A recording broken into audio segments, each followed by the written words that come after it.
விஜய் டிவில பல நிகழ்ச்சிகள் மூலமா பிரபலம் அடைந்தவர் தான் நாஞ்சில் விஜயன். இன்னைக்கு அவருடைய மகளுக்கு பெயர் சூட்டு விழா கொண்டாடி இருக்காரு. ஏற்கனவே சில மாதங்களுக்கு முன்னாடி பாஜக தலைவரான தமிழிசை சவுந்தரராஜன் பிறந்தநாள்ல தன்னுடைய மகளுக்கு தமிழிசை கிட்ட பெயர் சூட்டு சொல்லியிருந்தாரு. ஆனா அது என்ன பெயர்னு அவர் அறிவிக்காமே இருந்தாரு. இந்நிலையில் தான் இன்னைக்கு குழந்தைக்கு பெயர் சூட்டு விழா வச்சு பெயரை அறிவிச்சிருக்காரு. நடிகரும் விஜய் டிவி பிரபலமான நாஞ்சில் விஜயன் அவருடைய சகோதரிகளுக்கெல்லாம் திருமணம் செஞ்சுட்டு தான் 30 வயசுக்கு மேலதான் திருமணம் செஞ்சாரு. அப்போ அவருடைய மனைவி கிட்ட இவருடைய வயதை சொல்லாமலே திருமணம் செஞ்சிருக்காரு. எனக்கும் இவருக்கும் அதிகமான வயது வித்தியாசம் இருக்குன்னு அவருடைய மனைவி மரியா ஒரு இன்டர்வியூல கூட பேசியிருந்தாங்க. திருமணத்துக்கு அப்புறமா நாஞ்சில் விஜயன் அண்ட் மரியா 2 பேருமே விஜய் டிவில மிஸ்டர் அண்ட் மிஸ்ஸஸ் நிகழ்ச்சியில போட்டியாளராக கலந்துகிட்டாங்க. அப்போ இவங்களுக்கு திருமணமாகி 3 வருடம் கடந்த நிலையில குழந்தை இல்லைன்னு ரொம்பவே வருத்தப்பட்டு பேசியிருந்தாங்க.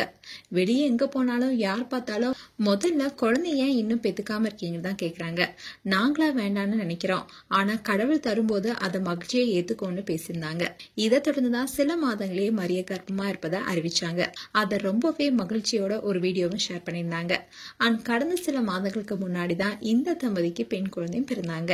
இந்நிலையில தான் கடந்த மாதத்துல தமிழிசை சவுந்தரராஜன் பிறந்தநாள் அன்னைக்கு அவங்களுடைய வீட்டுக்கு நேர்ல சென்று வாழ்த்து தெரிவிக்க நாஞ்சில் விஜயனும் அவருடைய மனைவி மரியாவும் போயிருந்தாங்க. அப்போ தமிழிசை சவுந்தரராஜன் கிட்ட தன்னுடைய குழந்தை கொடுத்து குழந்தைக்கு பெயர் வைக்க சொல்லி கேட்டாங்க. தமிழிசை சவுந்தரராஜனும் மகிழ்ச்சியோட பெயர் சூட்டினாங்க. ஆனா அது என்ன பேர் என்பதை அறிவிக்கவே இல்லை. சில வாரங்கள் கழித்து இதை பத்தி அறிவிக்கிறேன்னு சொல்லியிருந்தாரு. இந்நிலையில்தான் இன்னைக்கு அவருடைய இன்ஸ்டாகிராம் பேஜ்ல நாஞ்சில் விஜயன் அவருடைய குழந்தையுடைய பெயர் சூட்டு விழா வீடியோவை ஷேர் பண்ணியிருக்காரு. அதுல தன்னுடைய மகளுக்கு கற்பகம் என்கிற நவீனிக்கான பெயர் சூட்டியிருப்பதா அதுல தெரிவிச்சிருக்காரு. கற்பகம் என்பது பாட்டியோட பெயர். அதை குழந்தைக்கு வைக்கிறதுல நான் சந்தோஷப்படுறேன். எங்களோட வீட்டு தேவதை எல்லா வாழ்வும் பெறட்டும்னு நாஞ்சில் விஜயன் அதுல சொல்லியிருந்தாரு.